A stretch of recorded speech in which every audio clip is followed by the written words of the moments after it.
boa noite. Estamos aqui hoje para começar uma série que promete ser apaixonante, porque é uma série sobre a paixão de todos, né? Que é teatro, né? Então nós vamos receber, nós começamos hoje, dia 13 de agosto,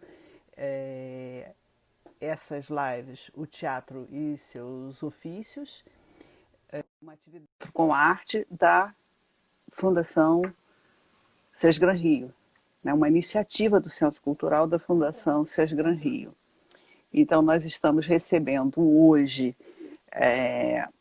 para conversar, um dos grandes talentos da cena brasileira atual, né?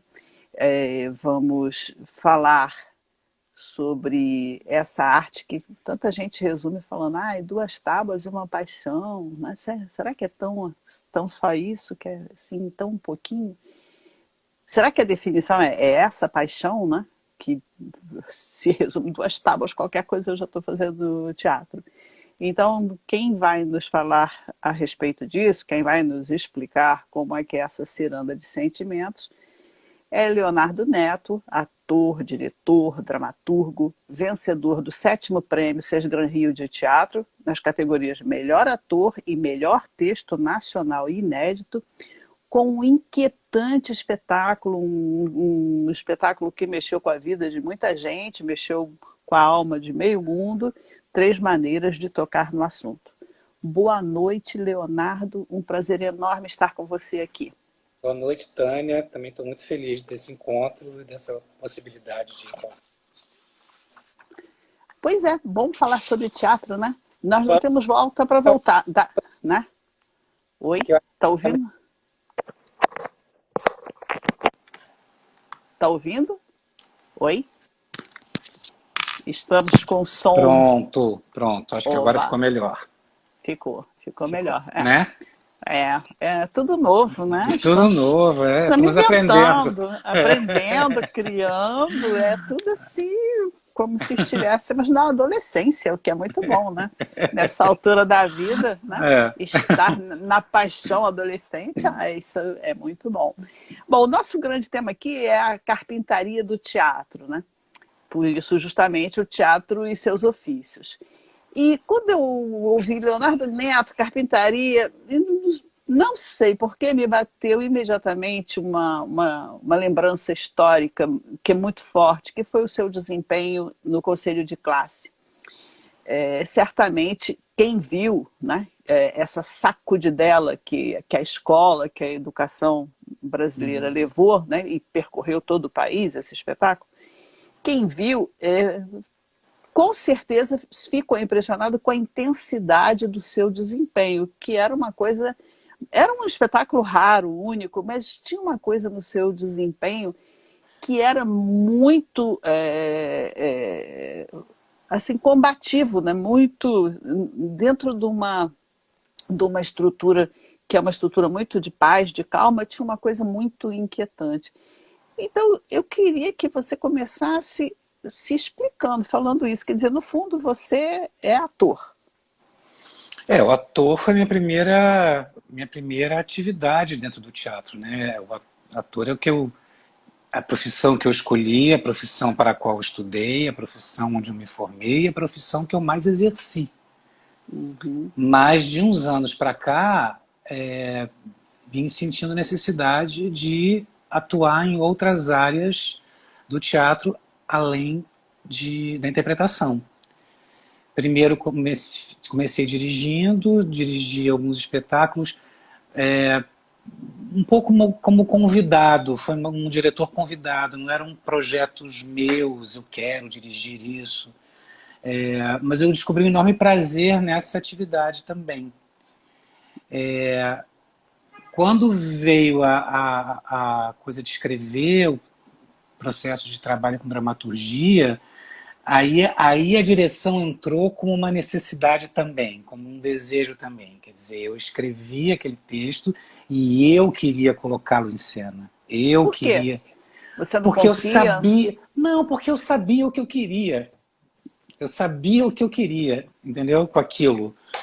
Porque a dramaturgia me deu um domínio, um controle do discurso, do meu discurso de artista. Quer dizer, através do que eu escrevo, eu me exponho, eu me expresso como artista, o que eu quero falar. E aí eu quero colocar isso, eu sei como eu quero que isso chegue à cena. Tenho essa certeza e esse desejo de eu colocar em cena. A princípio... Isso, isso significa que você entende essa arte como uma arte do presente, do aqui e agora. Com certeza, com certeza. É a arte mais, eu acho a forma de arte, em se tratando de expressão, a mais poderosa. Porque além dela poder estar o tempo todo se atualizando, se modificando, se reinventando e sendo realizada aqui, agora, na sua frente, para você, ela é a forma de arte mais viva. Portanto, eu acho que mais poderosa na transmissão da mensagem, quer dizer, quando é bem realizado, né? E como é que você vê os clássicos nessa situação? Eu acho que o que faz de um clássico é a capacidade dele se manter atual, independente de quando ele foi escrito, né? Ele continuar tendo coisas a dizer em qualquer tempo. Então acho que os clássicos, acho que voltar aos clássicos é sempre bom, é sempre importante, e o exercício da montagem do clássico, do diálogo com a atualidade, eu acho fascinante, sempre. Quer dizer que teria uma costura, assim, é uma intensidade humana que nos persegue, que o teatro está travando de novo, que o teatro materializa, né? E essa intensidade vem dos clássicos e chega até nós. Eu acho É que sim. isso? Eu acho que sim. E essa necessidade de escrever, então, você já situou muito bem, né, com muita nitidez, né? Essa necessidade é uma necessidade que surgiu dentro do seu impulso de expressão, né? Sim, Como sim. uma parte da sua necessidade expressiva. Sim. Aí, nesse jogo, você vê essa situação como uma questão de uma arte associativa, ou você acha que só o ator, só a questão do texto do ator, da palavra do ator, só isso basta? Não precisa de luz, não precisa de diretor? Como é que Não, é isso? eu acho que o ator e a palavra, né, ou a falta de, mas o que é dito, né, porque pode ser dito sem palavras, mas assim, o ator e a palavra são os fundamentos.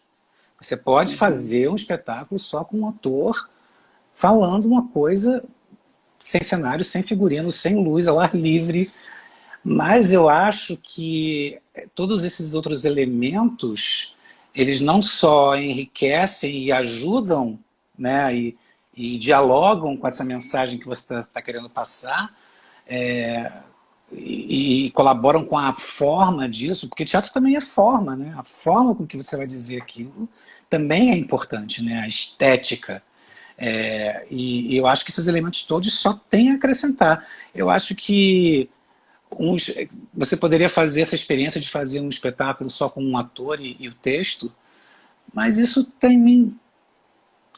tende a ir, e eu acho que se ficar só nisso, eu acho que como espectador você sente vontade de mais coisa associada àquilo, né? Eu acho. Você acha que dá mais contundência, mais clareza a essa palavra, né? O que está sendo Eu acho que dito? sim, acho que sim, acho que reforça, acho que dialoga, acho que contradiz, né? Tá. Então tá bom. Agora me explica uma coisa. Como é que né, já que você está falando nessa integridade, nessa totalidade que se consegue construir a partir do ator, né? Me explica uma coisa, como é que o processo, em 3 maneiras de tocar no assunto, que nós temos uma cenografia, uma luz, um corpo, ali é tudo tão cirúrgico, é tudo tão intenso. Como é que foi isso? como é que começou, como é que aconteceu esse processo? Bom, pela primeira vez eu estava escrevendo uma coisa que eu sabia que eu não ia dirigir, porque eu sabia que eu ia fazer como ator. E eu acho que a gente tem que ter um limite para a nossa onipotência, né? Você não pode dirigir, escrever, atuar. Eu não entendo muito, enfim, acho legítimo quem faz isso, mas eu sempre fico, como é que a pessoa fez isso, né? Fez tudo, né? Fez com quem teve interlocução com ela, quem pôs em dúvida O aquilo que ela público. estava fazendo. Às vezes o público, né? Mas, pois é. Mas achava que eu ia chamar alguém para dirigir. E eu acho que aí tem um mérito muito grande do Fabiano de Freitas, que dirigiu o espetáculo, a concepção do cenário, as ideias dele. Ele foi um colaborador assim imprescindível para aquilo. Chegamos a uma coisa minimalista, tem muito poucos elementos em cena, só realmente o essencial, a força do texto, a minha suposta força interpretativa, enfim, a confiança naquele discurso, na potência daquele discurso que eu tinha, que eu achava que era importante dizer aquelas coisas, mas essa concisão, as ideias que ele trouxe, as ideias das projeções, enfim, isso foi uma colaboração. Está vendo como é importante a colaboração? Eu poderia simplesmente pegar o meu texto e fazer do jeito, né, em pé, para as pessoas ouvirem, que ele já teria uma força. Mas eu acho que todo esse entorno deu uma potencializada em tudo, né? É engraçado você falar isso de onipotência e tal, não sei o quê, porque no Três Maneiras, né, o que está em uma, acho, talvez a principal, não sei qual é a sua, queria que você falasse sobre isso, né? Está em jogo a questão da onipotência, né? De como eu vou determinar quem você é, eu vou controlar quem você é, eu vou dizer quem você tem que ser. Né? Isso é muito forte, né? Tanto na questão do bullying, do Stonewall, como da questão do parlamento. Né? Como é que você vê isso? Nossa, é uma questão, enfim, eu acho que isso é uma coisa que existe desde que o mundo é mundo, né? Essa tentativa de controle sobre a existência do outro, né? Ditar regras, formas de comportamento. A questão com a homofobia especificamente, que é o tema do espetáculo, quer dizer, a homofobia de uma forma, a intolerância de uma forma geral e mais abrangente, a intolerância em todos os sentidos, né? Ela começa, mas em relação à homofobia, a partir do século XIV, mais ou menos, quando a Igreja e o Estado se unem, né? Existe essa autocracia de Igreja e Estado. Aí é que começa a interferência na vida sexual, no comportamento moral das pessoas, e com leis, com proibições, com criminalização, né? Surge a partir daí. Eu acho que é uma coisa da qual a gente não vai se livrar nunca. Eu acho que é uma coisa que faz parte da essência do ser humano. A gente vai ter que viver apesar disso, sabe? Porque é uma coisa que sempre houve, sempre haverá. Mudam os objetos, né?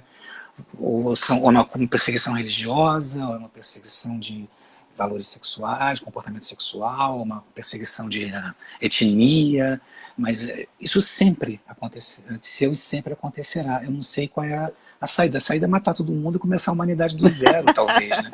Eu acho que isso é a única solução. Você não acredita assim, que o teatro, e esse seu teatro, por exemplo, que ele tem um alcance de trabalhar a transformação humana e que se poderia chegar numa humanidade? Eu gosto de ter essa ilusão, mas eu não acho que o espetáculo tenha essa capacidade por uma questão prática. Primeiro porque atinge um grupo muito reduzido de pessoas, né? A pessoa que vai ver esse espetáculo, ela geralmente, na maioria das vezes, concorda com esse discurso, mas eu tenho a esperança de que entre um desavisado e sente ali. Aconteceu. aconteceu um casal que entrou no Teatro Poeira, no meio da peça eles levantaram e foram embora. Foi o único caso, durante a temporada de 3 meses no Teatro Poeira, que isso aconteceu. E a mulher queria ficar. O cara que quis ir embora e obrigou ela a ir embora. Porque é muito perto, a gente percebe tudo, né? Toda a movimentação, o cochicho, o puxa daqui, puxa dali, eu quero ficar, a gente percebe tudo. Com certeza era um casal de desavisados, que não sabiam o que estava indo assistir. Mas, assim, eu tive essa possibilidade, antes da peça estrear, em outubro de 2019, eu fui participar de um evento no Sesc Ipiranga, em São Paulo, chamado Dramaturgias. É um evento que reúne dramaturgos e diretores e promovem várias ações, leituras, rodas de debate, apresentações, enfim, várias coisas. E a gente fez não era peça ainda porque a gente não tinha começado a ensaiar. Mas a gente fez a primeira parte, a parte sobre o bullying, numa escola em Heliópolis, que é periferia para adolescentes. A gente fez 4 sessões, 2 num dia e 2 no outro. Foi uma experiência tão incrível, Tânia. Tão incrível. A gente provocou uma certa catarse naqueles adolescentes, nas professoras. Porque depois a gente conversava, a gente fazia e depois conversava. E as histórias mais horríveis e cruéis, e muita choradeira. As próprias professoras, a professora negra que contou que sofreu bullying quando era adolescente, e hoje ela vê a filha dela negra sofrendo o mesmo bullying que ela sofria há 30 anos atrás. Histórias de violência horríveis, enfim, contadas pelos próprios alunos. E quando a gente fez a temporada em São Paulo, no Sesc Ipiranga, já interrompida pela pandemia, temporada em março, a gente começou a fazer também, por iniciativa do Sesc Ipiranga, de tarde, essa mesma ação, só que eles levavam as escolas para o teatro, e a gente fazia de tarde só a primeira parte sobre o bullying para eles. E aí eu senti a capacidade de transformação. Eu vi alunos se levantando depois e pedindo desculpas aos outros pelo bullying que eles praticavam. Eu fico emocionado de lembrar, me emocionava na hora, chorava também, sou uma manteiga derretida. Mas eu via que ali sim eu estava conseguindo atingir e transformar. A minha vontade, além de fazer os espetáculos em temporadas em teatro, era poder fazer mais isso.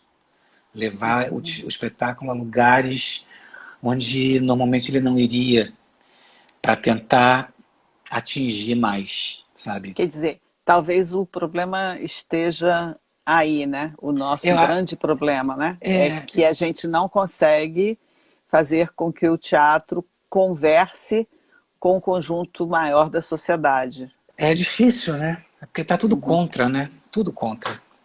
Então, mas quando a gente consegue é tão bom, né? É tão bom. Como é que foi o processo de produção? Foi fácil? Você produziu muito fácil, com muita curiosidade? A gente tinha, eu conversando com o Fabiano, o Fabiano falou, esse projeto é nosso. Eu estarei com você nele da maneira que for. Isso foi muito lindo. A gente tentou as vias normais, tentamos o Sesc, levamos algumas instituições ao projeto e com esse tema, nesse momento, foi bastante complicado. E a gente resolveu, aí a gente falou, vamos dispensar toda a equipe que a gente chamou e vamos fazer nós dois tudo. Você ilumina, dirige, eu atuo, faço os vídeos, vamos resolver, nós, vamos. E a gente falou com toda a equipe, e toda a equipe resolveu continuar também. Não, a gente quer fazer porque a gente acha importante, a gente faz sem dinheiro nenhum, a gente faz de graça. Mas a gente precisava de um mínimo para levantar, né? Por mais minimalista que seja, custos terão. E a gente fez uma campanha de financiamento coletivo na internet. E a gente conseguiu R$25 mil. Foi com esse dinheiro que a gente fez. A gente entrou em cartaz num teatro particular, que já foi uma loucura, porque ia ter um mínimo a ser pago. Mas a gente confiava que a gente ia conseguir. Foi uma arriscar. E a carreira foi bem? A gente fez uma temporada de 3 meses, que é uma temporada longa, né, para a atualidade, né? É. A gente teve um começo e um final excelentes e tivemos um meio de uma temporada longa que o público caiu porque as pessoas ficam adiando ver, né? Depois fica todo mundo querendo ver na última semana e um monte de gente consegue entrar, sempre isso, né? É sempre, não consegui ver. A pessoa me fala isso, eu penso, você teve 3 meses para ver, não viu porque não quis. Me sobe um. mas, mas a gente teve uma excelente carreira, uma excelente recepção da crítica. Todas as críticas que saíram, tanto as de imprensa impressa quanto as de internet, foram excelentes. Tivemos 17 indicações a prêmio, dos vários prêmios em várias categorias. Ganhamos acho que 6 prêmios. Eu ganhei todos os prêmios de texto para os quais eu fui indicado. Ganhei prêmio de ator na Cisne Rio, Márcia Rubim ganhou pela direção de movimento, o Fabiano foi indicado como diretor em vários. Então foi uma resposta que é muito além do que a gente esperava. A gente fez muito despretensiosamente, né? Confiando na qualidade daquilo, mas sem esperanças de ter grandes repercussões. E a gente teve uma boa repercussão. A gente ficou muito feliz com isso. Esse despretensiosamente, a gente fez despretensiosamente, me conta um pouco mais sobre isso, né? Acho que é interessante, acho que as pessoas têm muita curiosidade, porque a gente não tem mais hoje, né? Como há algum tempo atrás, um formato de fazer uma oficina de teatro, o teatro se faz assim, né? Como é que foi esse processo? O texto ficou pronto? Teve mesa? Como é que é? Bom, eu escrevi o texto na minha casa, sozinho, no inverno de 2019, chovia cântaros. Lembro muito de um moletom e meia sentado no computador, sabe? Tá muito com moletom, assim, bicho. Era muito frio. Eu escrevi os textos e liguei para o Fabiano, porque eu já sabia desde o começo que queria que fosse ele, porque eu achava que o trabalho dele era um trabalho que se identificava com a temática, o trabalho que ele desenvolve como diretor. E aí eu convidei ele e eu falei, você que prefere que eu te mande o texto ou você prefere que a gente se encontre e eu leia o texto para você? Ele falou, eu prefiro que a gente se encontre e você leia o texto para mim. Aí ele veio na minha casa, eu fiz uma leitura para ele gostou, amou, falou, é isso, vamos fazer. E aí a gente começou a tentar, a gente pensou numa equipe técnica e começamos a tentar levantar algum tipo de financiamento.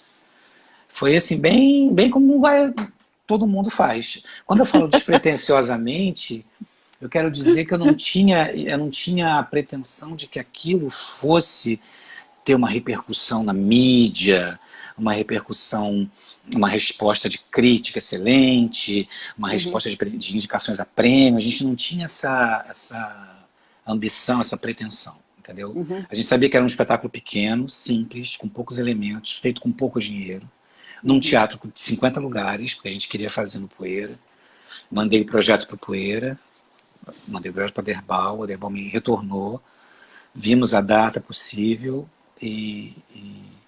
então a gente sabia que a gente ia atingir um público pequeno por sessão, a gente tinha despretensioso nesse sentido, a gente não era uma aposta numa... Mas olha só, se você tivesse mais dinheiro, o espetáculo mudaria muito? Eu acho O que não. mudaria? As pessoas receberiam cachês, bons cachês. Bons cachês. Né? Bons cachês. Mas se eu tivesse dinheiro... mas o conceito sim, mas eu acho que o conceito seria o mesmo. Eu acho que a gente chegaria nessa mesma economia de elementos... porque eu acho que essa economia está a serviço daquele texto, daquela mensagem, daquela palavra, né? Então, eu acho que qualquer outra coisa muito cheia de coisas, trocas de figurinos e a gente tem um figurino só, que é um terno, mas a gente consegue usar ele de maneiras diferentes em cada cena. Né? É incrível, incrível. Foi bonito trabalhar essa concisão, assim. Eu acho que as pessoas receberiam cachês excelentes, eu receberia um cachê excelente, eu compraria um projetor para ter o nosso projetor, em vez de conseguir um projetor emprestado. Então, esse tipo de coisa mudaria. Mas acho que esteticamente, na proposta, na concepção, não mudaria muito, não. E ao longo do processo o texto foi modificado ou ele foi pronto e estreou pronto? Pequenas coisas, fizemos pequenas mudanças. Assim, eu lembro que durante, já perto da estreia, porque o terceiro texto, para quem não sabe, quem não viu, é uma compilação de trechos de falas de discursos do Jean Willis. 95% daquele texto são palavras do Jean recortadas de seus contextos e montadas como um discurso único. Perto da estreia eu estava lendo um livro do Jean que ele tinha lançado há pouco tempo, que eu não tinha tido tempo de ler, e nesse livro eu descobri 2 frases que eu falei, isso tem que entrar no texto. Isso tem que entrar porque falava sobre a sensação do homossexual que mesmo depois de se assumir para o mundo, é como se ele se sentisse sendo, como sempre que ele tirasse a cabeça da água para respirar, ele se sentisse afogado novamente. Que dialogava com uma imagem do início da peça, muito forte, Muito que era forte. quando eu enfiava a cabeça dentro da... Eu falei, ele faz uma referência àquilo que eu estou... Isso tem que entrar. E aí a gente parou, pensou, viu o texto, como é que a gente encaixava aquelas 2 frases no texto, né? Teve isso, teve uma coisa que o Fabiano, alguns questionamentos que o Fabiano teve. O Fabiano é muito ligado no movimento LGBT, nas reivindicações, nas questões. Então, coisas assim, por exemplo, tem uma hora que eu falava os travestis, e ele falava, não se fala mais os travestis. O movimento reivindica que seja as travestis. E eu, claro, esse tipo de pequenas mudanças a gente fez, assim, mas coisas muito pequenas. Muito pequenas, muito pequenas. Muito pequenos. Quer dizer, tem um autor, né, que dá a palavra a um ator. Isso, né? isso. Não é uma questão performática em que se tenha o ator pondo o autor em questão, né? Não, não. Não. Bom, no caso, o autor e o ator eram a mesma pessoa, então facilitava muito. Pois é. Porque tinha uma coisa que eu falava, teve uma coisa que eu falei, essa frase está demais, vou cortar. Aí o Fabiano falou, fala com o autor. E assim ele deixa. A gente tinha essa liberdade, né? Mas era uma relação muito mais fácil do que se fosse um autor, né? Ou o terceiro, né? Uma outra pessoa. Sem complicar muito, mas fazendo um pouco homenagem, afinal de contas, aos nossos pensadores, né? Eu fiquei pensando no seu trabalho, fiquei pensando, até comentei com você, na conciliação, né, muito peculiar entre Brecht e Nietzsche, né? Entre você ter uma questão da transformação social e você ter a intensidade do humano. Eu não vou falar em Arthur, porque Arthur aí já fica muito polêmico, né? Vamos só até o Nietzsche, assim, né? Então, você vê essa dualidade, a ideia que se impregna de humanidade, que não é mais só denúncia social? Ah, com certeza. Eu acho que é o que faz com que a gente também saia do discurso panfletário, né? Ou do mero texto ativista, manifesto, né, político, manifesto social, é quando a gente impregna de humano, né, da humanidade, né, é quando isso consegue, porque senão não chega também, né, isso fica só as palavras ficam, caem no ouvido, as pessoas entendem, fica tudo aqui, né, não chega aqui, e chegar aqui é absolutamente fundamental, senão não vale a pena o esforço. Ficar só aqui, eu acho pouco. Hoje em dia, eu acho que só transforma se chegar aqui. Né? Com certeza. Ideia não adianta.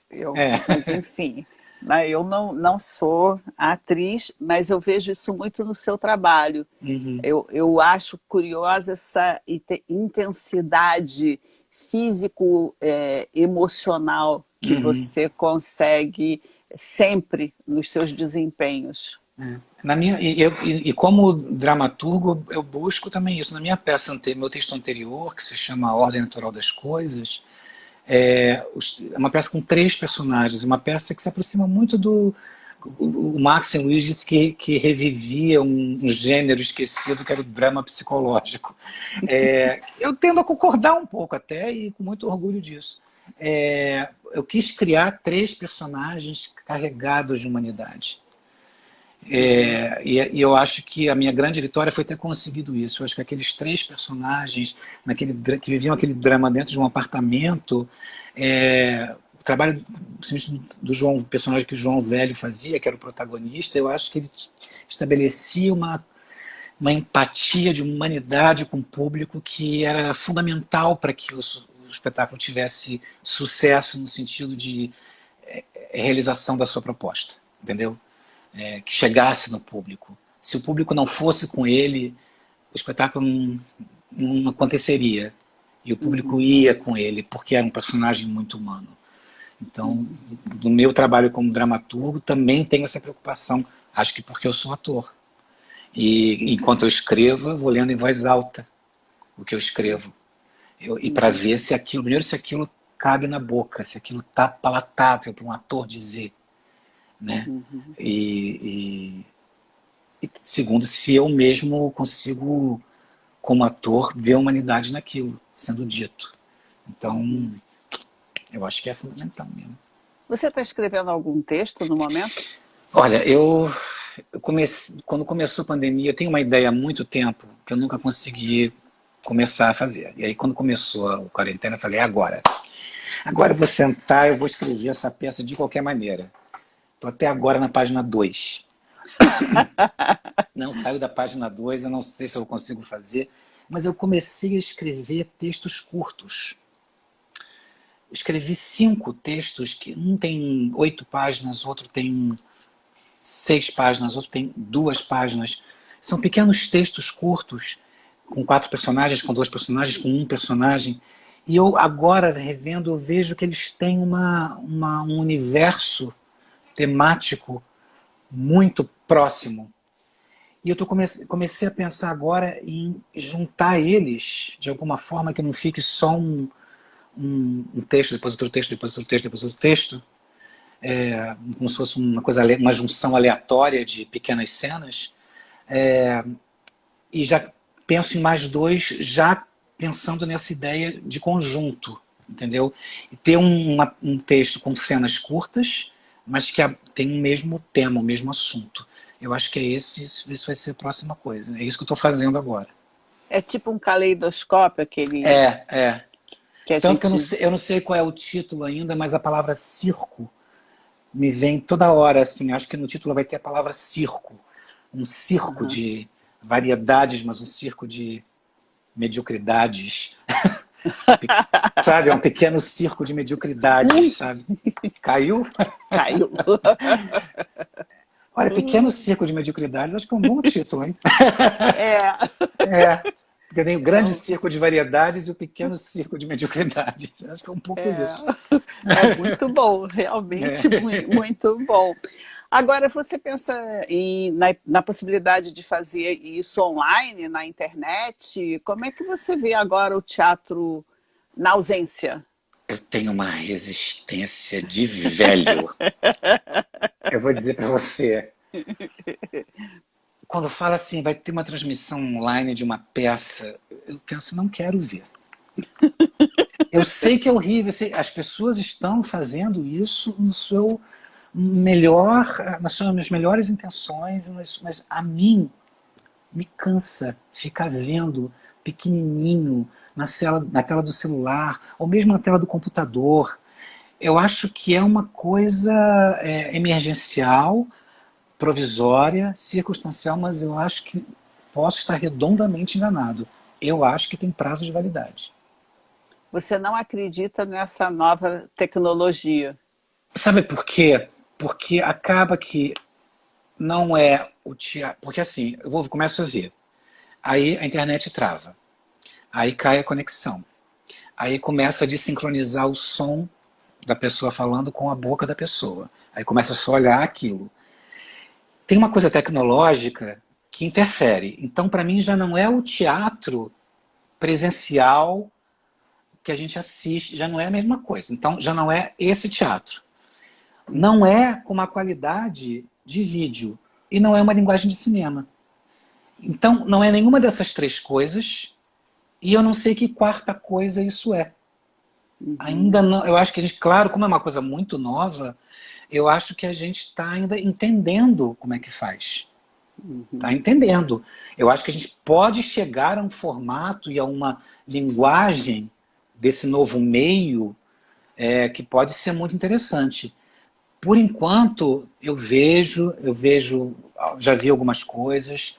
Uma peça que eu dirigi ano passado, que foi um solo da Ana Beatriz Nogueira, fazendo um conto da Clarice Lispector, se apresentou dessa forma, então eu assisti várias vezes para dar retorno a ela, mas não é uma coisa que eu tenha vontade de ver, que segure a minha atenção durante muito tempo.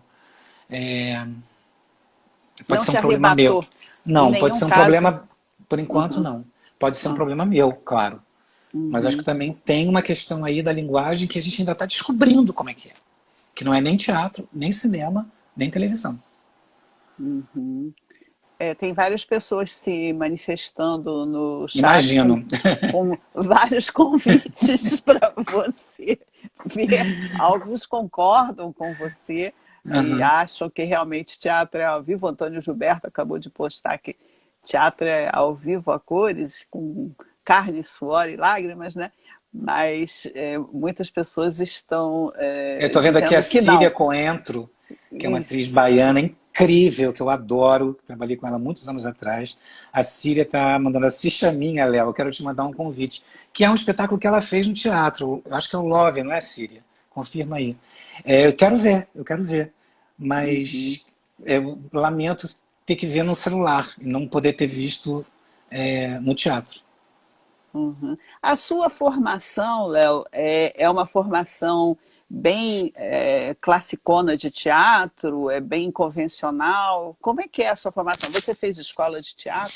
Eu fiz a Cal, o curso ainda na época curso técnico, quando a escola ainda tinha direção artística do Ian Michalski. A gente deu uma sorte porque a minha turma veio de uma experiência da Cal, numa análise que a Cal fazia dos seus, sei lá, 10 anos de existência, 10 não, menos, 7 anos de existência, que ela achava que estava colocando muitos profissionais no mercado. A cada ano eram 4 turmas que se formavam. Eles fizeram uma experiência de ter uma turma de curso regular. Ah, é? E essa experiência durou uns 2, 3 anos só. Depois também a questão financeira, enfim, fala mais alto, porque é uma escola particular. Mas a gente foi a primeira turma nessa experiência. Nós éramos uma turma só. Então a gente teve muita atenção da escola. A gente teve professores incríveis. Tive aula com o Ian Michalski, com o falecido Marco Antônio Palmeira.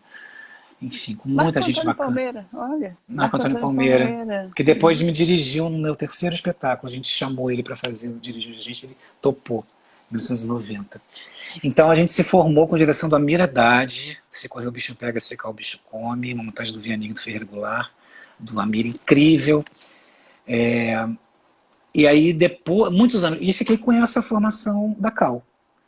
Muitos anos depois, já com 39, 40 anos, eu sentia falta, eu tinha vontade de estudar mais, principalmente teoria, história do teatro. Eu achava que era uma lacuna que eu tinha, porque esse assunto na escola de teatro é muito abordado muito superficialmente, por uma questão de tempo. E eu fiz vestibular para a Unirio, com 40 anos de idade, sem estudar nada, sem ter feito, vou lá tentar fazer. Fiz, passei para teoria, e fiz 5 períodos de teoria. Tive que trancar, porque tinha que trabalhar. O horário da Unirio, a teoria é um horário para adolescentes que moram com a mãe e com o pai. Tem aula assim, sexta-feira, às 7 da noite. É impossível estar em cartaz, né? Aquela aula você não vê nunca, né? E aí eu tive que trancar, eu achava que era provisoriamente, uma volta no período que vem, aí minha outra peça, outro trabalho. Acabou que eu não consegui destrancar, caducou, não voltei. Mas já foi ótimo ter feito aqueles 5 períodos. Para mim foi importantíssimo. O que eu pude estudar nesses 5 períodos foi incrível. Foi um super acréscimo. Minha biblioteca de teatro aumentou muito nesse tempo, sabe? De coisas, e li muitas coisas, foi muito bom. E fiquei Você com essa tem formação. Você tem um método de ator, você tem uma rotina de estudo, tem um método em que você se trabalha, trabalha as suas ideias, um método organizado por você? Não. E, inclusive, em cada trabalho que eu faço como ator, a minha forma de trabalhar é diferente, depende do trabalho. Engraçado. Em cada trabalho eu sinto a necessidade de uma coisa diferente, de ir por um caminho diferente, de ter uma forma diferente, né? Eu acho que tudo depende do que é o trabalho do que ele está pedindo de você, sabe? Até os aquecimentos que eu faço antes de cada peça são coisas completamente diferentes. Tinha uma peça que eu fazia que o aquecimento era cantar uma música, era cantar Serra da Boa Esperança. Todo dia eu cantava Serra da Boa Esperança no Coxia. Era o meu aquecimento, não fazia mais nada além disso. Uhum. E tem peças que a gente se aquece, se alonga, tem peças que não faz, já fiz peças que não fazia nada. Simplesmente ia pro camarim, vestia minha roupa e entrar em cena. Então, tudo depende, assim, muito. O trabalho do ator, quando eu ouço muito falar em sistematização, em métodos, em maneiras de fazer, sempre fico com o pé atrás. Eu acho Uhum. que a arte, o trabalho do ator não se predispõe muito a esse tipo de racionalização, metodologia, modos de fazer. Eu sempre fico. Isso tem que ser maleável, eu acho. Eu vou discordar de você. Você tem um método, é o método do trabalho de arte, em função do trabalho de arte que você está Talvez. fazendo, né? É. Quer dizer, não é que você não tenha método, é que você não tem uma embocadura a priori, né? Como se você fosse Uhum. tocar saxofone, então você tem que fazer o treino e trabalhar com tais e tais notas. Não, em função da partitura da música que você for tocar, então Uhum. você tem um trabalho, né? Então, é um método de arte, né? Uhum. Eu não sei se a gente pode chamar de um Eu acho método que sim. livre, mas é um método em função. É uma forma de trabalhar. Não deixa de ser É, uma forma de trabalhar. E eu acho que na vida tem uma preparação constante que é, assim, eu sou um leitor voraz, eu leio um livro atrás do outro, não paro, estou sempre lendo alguma coisa, e vejo muitos filmes e vou muito ao teatro, assim, então eu estou em permanente contato com isso, com arte, com formas de expressão, com dramaturgia, com literatura, então isso é o que me alimenta o tempo todo, né? você é mais intuitivo, mais racional ou você mistura? Eu acho que eu misturo. Eu sou uma pessoa muito racional na vida. Então, no trabalho é que eu me permito ser também ouvir a minha intuição, porque na vida eu nunca ouço, sempre me dou mal. Quando eu não ouço, eu não quero fazer isso. Não, mas tu vai fazer porque não devia ter feito. Mas no teatro, no trabalho de ator, eu me permito essa intuição. Eu acho que é onde eu me libero para isso, assim. E é bem uma mistura dos dois, assim, porque eu também não consigo abandonar a racionalidade. Enquanto eu não entendo, enquanto eu não compreendo racionalmente aquilo, fica difícil para mim. Posso demorar, posso ir trabalhando na intuição enquanto o entendimento não vem, mas eu preciso dele. Eu não consigo estar em cena sem saber exatamente o que eu estou fazendo, o que eu estou querendo dizer com tudo aquilo. Aí não dá.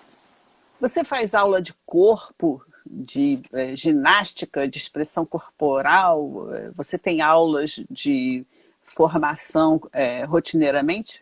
Não. Eu já fiz muito, já fiz a técnica Alexander muitos anos, não faço mais.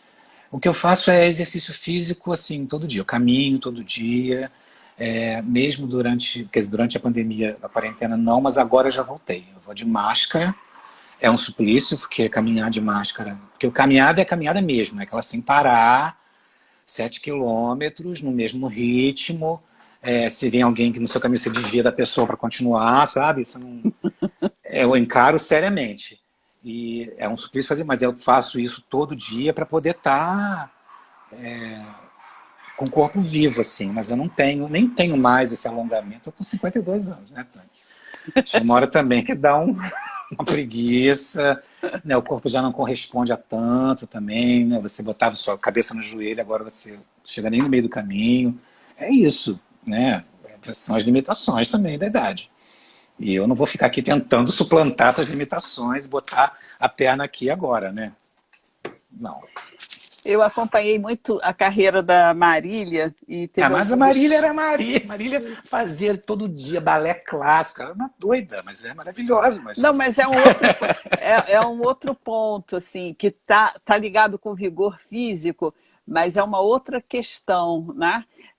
Que é o vigor interpretativo. Uhum. E teve um espetáculo que eu acompanhei por essas de questões de festival e tal, eu acompanhei diferentes momentos. E aí, uma apresentação, eu no final encontrei com a Marília e falei, Marília, me explica por que esse espetáculo, que é um espetáculo tão velho, né, que eu já estava... Uhum. De onde que vem essa força? Aí ela virou e falou assim, eu nunca deixo um espetáculo morrer. Ela usou exatamente essa expressão, né? Uhum. E eu acho que tem um pouco na sua geração, na companhia dos atores, nessa leva tem uma coisa da arte viva, do Sim. espetáculo vivo, né? Como é que é Uhum. isso? Como é que você vê isso? Cara, eu acho que tem uma. Cara, não sei te dizer como eu vejo isso de uma forma na geração de teatro contemporâneo. Eu não sei, assim. Eu acho que é uma coisa que a gente tem que estar atento o tempo todo, porque a gente, assim, são duas coisas. Uma coisa é você fazer o espetáculo vivo, né? Não deixar que ele se automatize, ou que ele seja um teatro feito de uma maneira morta, né? Eu lembro que eu fui ver a Comédie Française fazendo o Jogo do Amor, do Marivaux, lá na Cidade das Artes, e eu escrevi no Facebook que era um exemplo vivo de teatro morto. Eu achava aquilo de nada acontecer, uma coisa que não chegava em ninguém, aquilo ficava tudo lá neles, uma coisa parecia que estavam fazendo no automático, era uma coisa esquisitíssima. Eu acho que a gente tem que estar sempre em busca disso, desse teatro, da gente estar sempre fazendo aquilo da melhor maneira possível e atento ao diálogo daquilo com quem está ouvindo, fazendo para as pessoas que estão assistindo. Né? Eu acho que tem muita viagem no teatro contemporâneo. Acho que agora também vou falar uma certa polêmica, mas eu acho que tem muita viagem de umbigo no teatro contemporâneo. É muito, assim, vontade de falar, você está fazendo isso para quem?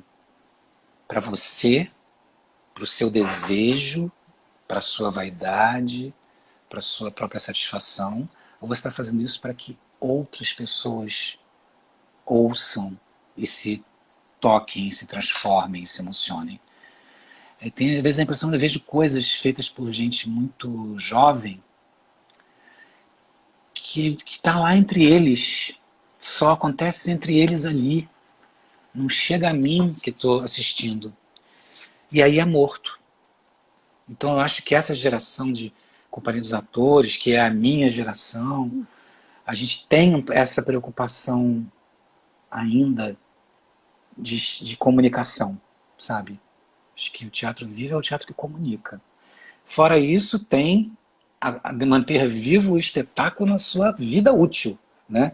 Você não faz um espetáculo que você faz um mês e nunca mais, né?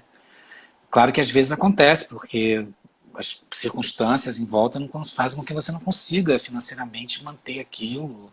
A Ordem Natural das Coisas é um espetáculo que morreu precocemente, por exemplo.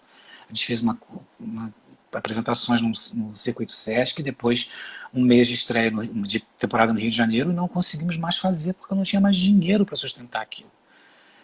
E era um espetáculo que eu achava que tinha que ser mais visto. Também acho. É. E não tem como ficar em repertório, né? E voltar, né? Porque aí assim, eu fiquei pagando um ano, um depósito para guardar aquele cenário imenso, daquele apartamento, aquelas paredes vazadas, aquele monte de Era caixa. lindo. Era Era lindo. lindo, aquela porta vermelha. Nossa, Chegou era chegou lindo. uma hora que eu não tinha mais dinheiro para pagar o depósito, ficar mantendo aquilo. Porque quando é que eu vou conseguir fazer isso de novo? Até quando eu vou pagar esse depósito? Eu tive que ir lá, fui com a minha produtora chorando, jogar aquilo no lixo.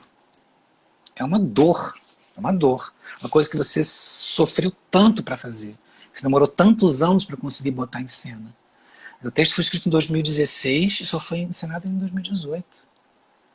Foram 2 anos tentando fazer. Nisso a gente ganhou o fomento, aquele fomento famoso que não foi pago. Foi uma longa história, né?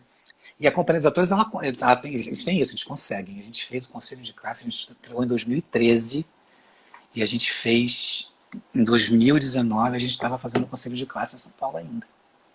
Uhum. Isso eu acho fundamental, né? Eu acho, nós estamos caminhando para o fim da live, do encontro, nós temos mais cerca de 10 minutos, porque a live cai, né? O Instagram Sim, corta. derruba, né? Corta, mas tem algumas coisas ainda que eu gostaria, e também, se você quiser fazer alguns comentários, algumas coisas, também eu acho importante a sua fala, a sua palavra.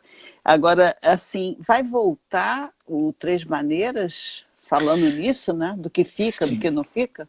Não, sim, a gente vai voltar. Está pronto para voltar. O cenário está na minha casa, o figurino está no meu armário. A gente vai. A primeira coisa que vai acontecer quando a gente puder vai ser esse espetáculo voltar. Nem que eu faça na pracinha do bairro Peixoto, onde eu moro.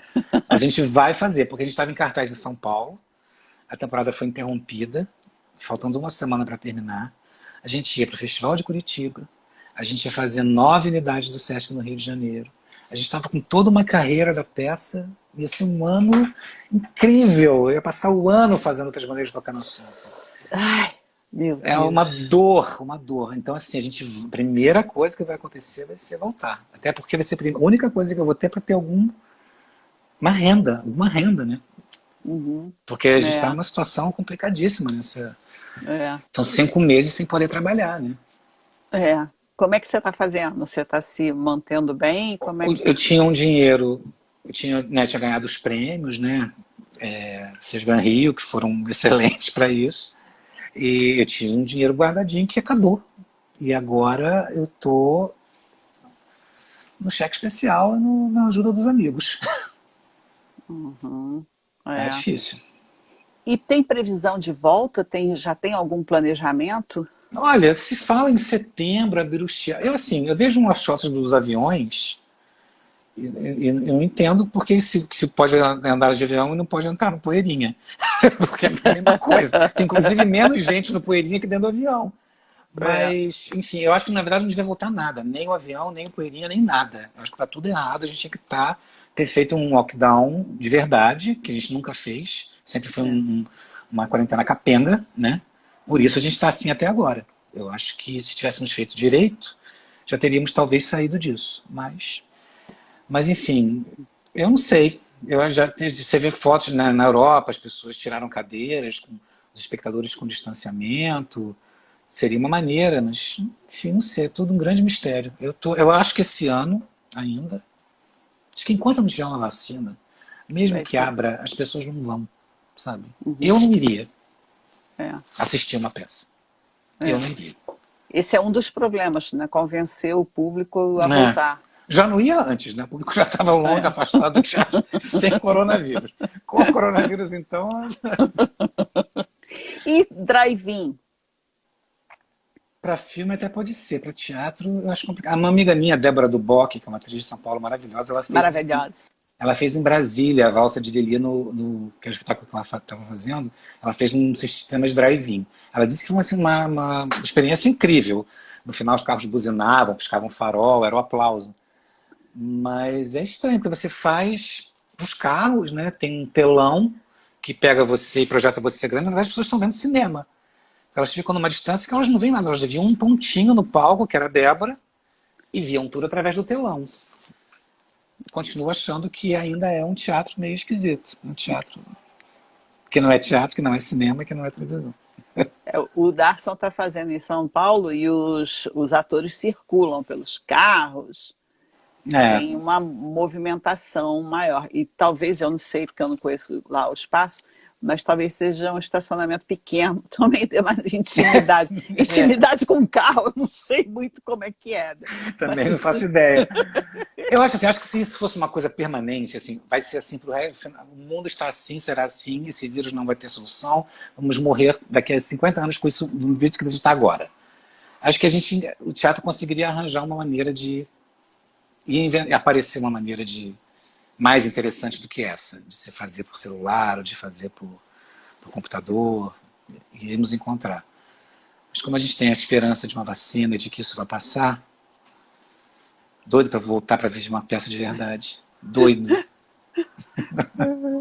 Então, essa sua fala significa que realmente duas tábuas, uma paixão, né? E que o teatro é realmente apaixonante, né? Quer dizer, você acredita que nós vamos vencer o coronavírus e o teatro estará com a sua potência nos unindo. Eu acho que sim, acho que depois dessa pandemia, quando sair uma vacina, porque vai ter uma vacina alguma hora e quando tiver uma vacina, acho que voltará ao normal. Ah, nunca mais voltaremos ao normal, o novo normal.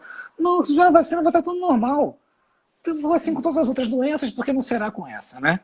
Então, assim, acho que vamos voltar ao normal, mas acho que aí as pessoas vão estar com saudade de teatro. Acho que elas vão, talvez o público volte ao teatro, vão ter sentido falta desse contato, sabe? Tá todo mundo por aqui de série, todo mundo por aqui de live, todo mundo por aqui de teatro online. De casa, né? De geladeira, casa. sofá. Eu acho que o programa vai ser ligar para os amigos e vamos ver o teatro, vamos ver uma peça juntos. Você acho. tem projetos, planos para essa volta? Voltar a fazer outras maneiras, porque a gente tinha acabado de começar a vida desse espetáculo, né? E a gente fez o livro. E a gente quer juntar, fazer o espetáculo com os livros disponíveis. Tem muita coisa para acontecer ainda com Três Maneiras de tocar no assunto. Voltar imediatamente para ele, é esse o projeto. Uhum. Em princípio seria a volta em São Paulo. Não sei, aí já não sei mais, porque eu não sei mais, a gente não continuaria um mês, uma semana de temporada, a gente vai voltar a tentar conseguir mandar os projetos para os lugares e tentar conseguir pautas. Não sei como será, mas aí eu tenho um produtor, 2 produtores incríveis, um diretor bem relacionado. E aí a gente... De certa forma, o Brasil te espera, né? Porque com um volume de premiação dessa ordem, você não acha que tem uma expectativa Brasil? Eu acho que sim, acho que prêmio agrega um valor e desperta interesse para o espetáculo, né? Você quer saber por que aquela peça, né? É como se fosse um selo de qualidade, assim, é bom para o espetáculo. Eu acho super bem-vindo. Eu acho que a gente tem uma lista boa de prêmios, de premiações e indicações. Então, eu acho que com certeza ajuda mesmo. Bom, estamos terminando.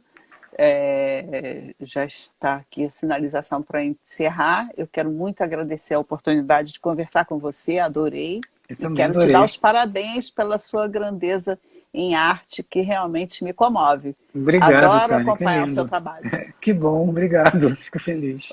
Obrigada a você e que Três Maneiras volte com muita potência e que varra esse país de beleza, de criação. Que assim seja. Que assim seja. Então, ok, querido. Boa noite. Beijo. Então, beijo. Obrigada.